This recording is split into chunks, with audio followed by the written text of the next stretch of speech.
You know, there's been pressure every single year. Pressure in 2010 when we took over a young group and there was youthful exuberance around the club, and new coach and new era was even our slogan. So there's pressure every year.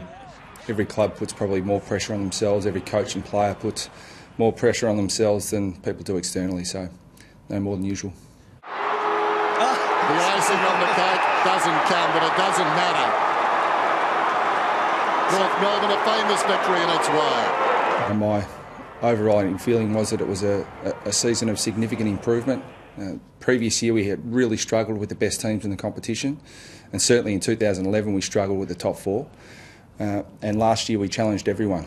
Now we didn't quite get the job done in a lot of those games, but the simple fact is, if we had got the job done in all those close games, we would have finished third. Now, I don't think anyone in the competition would have predicted us finishing third in 2013. So a lot went well, but clearly still a lot of work to do. Selwood about 70 metres out, sends it long down towards full forward. Nui! Oh, Nui held all week.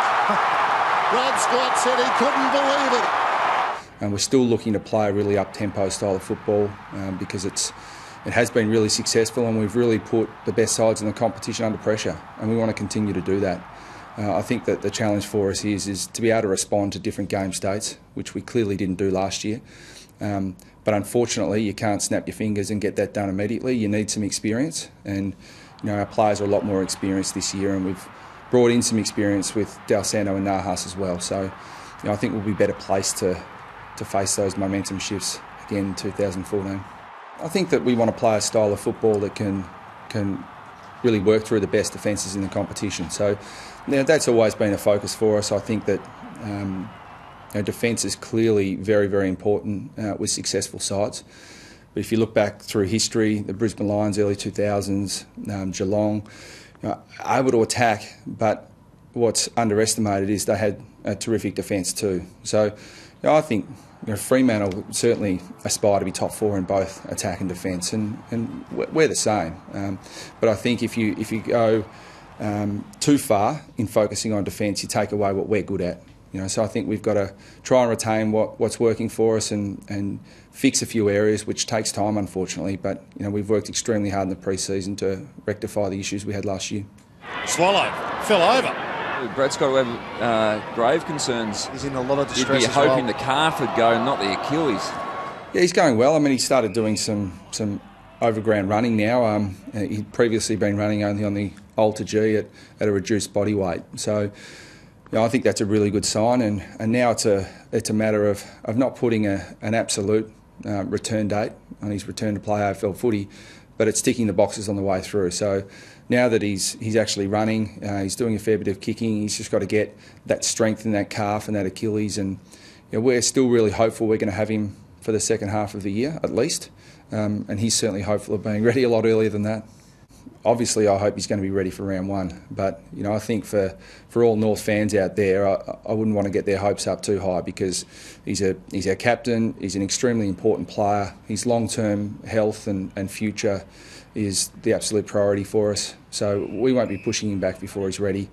And now we're fortunate that we have a midfield that is ready to stand on its own 2 feet in the absence of Andrew. Harvey might go for home. He looks, he sees it's Fisher. He knows it's his celebration game. Has another bounce and drives it through. Brent Harvey had a really frustrating start to last year with 6 weeks suspended. And he's used that time in the coach's box, watching the game from a different perspective and getting a better, a more rounded approach to AFL footy. And I'm positive he came back an even better player. And Brent will selflessly step out of the leadership group this year and take a really active role in mentoring our emerging leaders. Clever. Found Thomas, and now they're inside 50, and Gibson's kicked a goal. What a beautiful goal it was. Guys like Sam Gibson, who sets almost a Brent Harvey-like example in the way he prepares himself to play football. He's proof that hard work trumps talent. And that's certainly not to say that Sam doesn't have an enormous amount of capability, because he does. But the way he's worked and the way he's worked to get to where he is a great example for everyone. Jamie McMillan, Ben Cunnington, Ryan Bastanak all show outstanding leadership attributes. And Todd Goldstein and Aaron Black are actually stepping up and taking a lot more responsibility with the direction the group's heading. So we really feel, that's mentioning a couple, and there are a whole lot of other young guys, Sean Atley included, who really want to step up and have a say in the direction North Melbourne's going. Just really excited to be here, something new, turning 30 next year. It's something I'm looking forward to in my football career, a change, something that I felt like I needed a little bit as well. Well, I think getting Nick Dale Santo from St Kilda was an enormous acquisition for our football club, and he's exceeded expectations. We knew what Nick was going to provide as a player, but his leadership and direction and experience has really surprised me in a way, because I didn't realise, or I didn't have a good grasp on what a great leader he is. And he's certainly a leader by his actions, and he's certainly been very directive in terms of helping the young players and the way we want to play. So he's exceeded expectations so far. If you can jump a hand higher than Natanui, I don't think anyone's ever been that high. The first thing for Majak Dor is to get back out and playing. He played under duress last year, and we made the decision to cut his season short and send him in for PCL surgery. That's now really stable. He's running really well. Physically, he looks fantastic, as everyone knows. But I think in terms of what he's going to do, it's really hard to say. But in saying that, I have really high hopes for where he can get to. He can do things that others simply can't. But we've got a lot of work to do with him, and it's been frustrating that he hasn't been able to train during the pre-season, because that's the time we really use to work with him. But his dedication so far has been fantastic, and I just can't wait to get out there and coach him.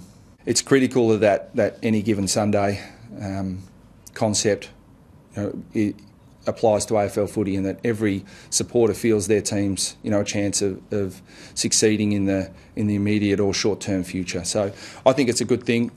As for whether it hurts North Melbourne, I mean, the way I would describe it, if we're $3 million short of the top spending club, well, we run a really efficient football department. I think we've got everything we need to succeed.